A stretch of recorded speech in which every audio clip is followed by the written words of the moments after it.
Mohamed. You. حضورنا الكريم، نرحب الآن بالسيدة زينب بدوي. Ladies and gentlemen, please welcome back to the stage Ms. Zainab Badawi.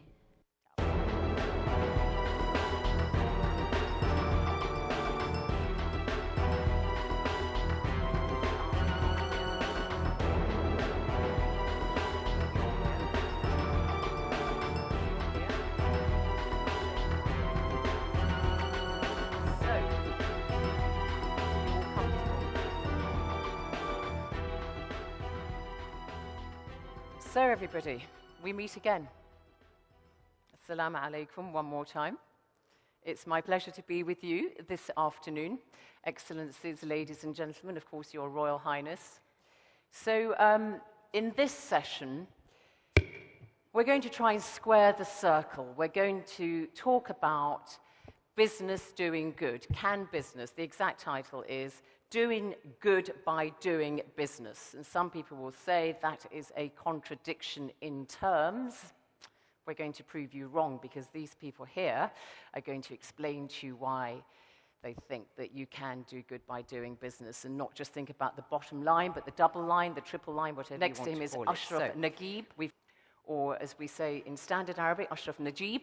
So, from Egypt, of course, and he is CEO of something called Global Trade Matters, which is a not-for-profit think tank, and he'll tell you more about that. You know, just help us unpack this a little bit now, because when we talk about social entrepreneurship, are we talking about, taking one example that Lujain raised there, looking at Africa, are you saying, for example, go and invest in power in Africa, and we know there's a huge deficit of power there, make money, but at the same time bring electricity to the villages? Is that what it is? It's investment, private enterprise with social impact. Is that essentially what we mean by doing good by doing business? It's a pleasure to be here, and it's a pleasure to speak again.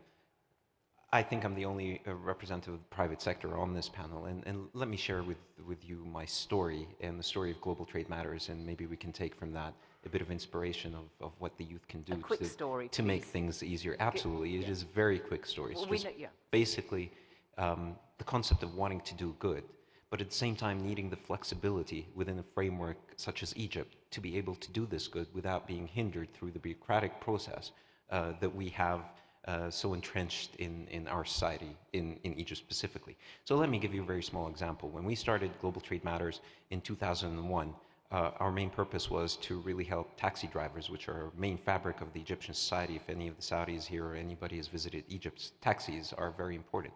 We're able to bring together a fleet of 3,000 of these taxis. Now, we wanted to raise their annual income. The only way we can do that is to connect them with the private sector outside the realm of the government. We just needed one license to be able to put taxi top advertising on top of these taxis. But the rest of the work was done by ourselves, going down, trying to get these taxi drivers that were individuals to be able to subscribe to this new service that we were providing.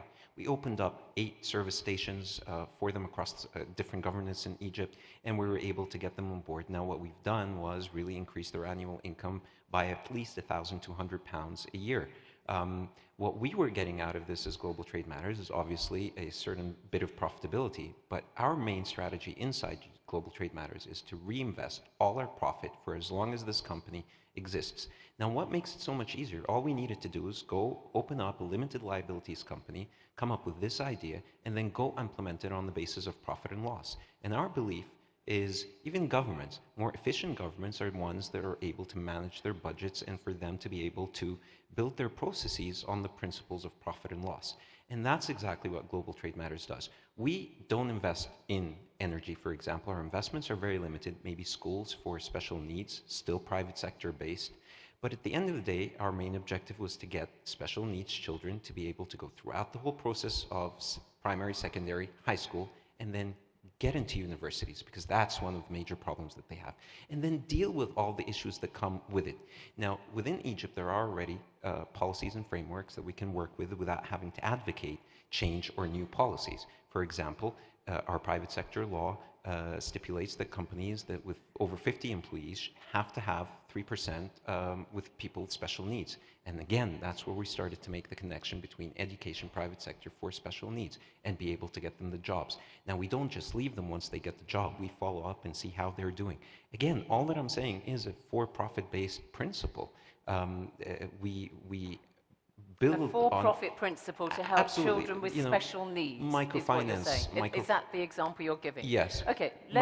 Microfinance for small farmers is a very important thing. Financial institutions and bankers here will tell you that it's very high risk for banks to lend to small farmers. What we did is we took the risk by borrowing the money from the banks and being the ones responsible for the payback. And you do often find that these very small farmers don't get the finance that they need from the banks, which don't want to lend to them. Mohamed El-Ubaidli, though, just to pick up on that point that Ashraf one second before you go to questions, I just want to say there are no bad businesses. There are bad people. Okay, and that's the way that we have to look at it, regardless of whether it's a non-profit or a profit-based organization. At the end of the day, it's the way and the people that run it that either do good or bad. And it's not just about finance at all, because what we do with the small farmers, for example, is we buy the seeds that they plant. We give them technical assistance on irrigation, on post-harvest losses. In Egypt, we lose 60% of our crop at harvest. So these are essential things that we do, because at the end of the day, we do take the risk on the financing part. So we want to make sure that they make a profit, that we make a profit, and the bank gets their money back, and then we were able to go into another cycle, including actually having forward contracts to their crops before they're even harvested. So we just take the cycle from A to Z and really teach them. From soil to market, absolutely, as it were. Absolutely. Do you want to just make a brief response? I just really... sorry, Ashraf. I'm sorry. I really appreciate the fact that she says, yes, there should be more youth in forums like this, and we do this at Global Trade Matters. But the way that we do it is, again, unconventional. We don't go to the universities. We go to the student unions, and we deal with them directly, because what I want, and what we always want, is those people that are interested, that are going to come here, and are going to listen, and are going to take something back, and are going to share it. But those that are going to be forced by a professor or by their university to attend, they'll be outside drinking coffee and totally bored.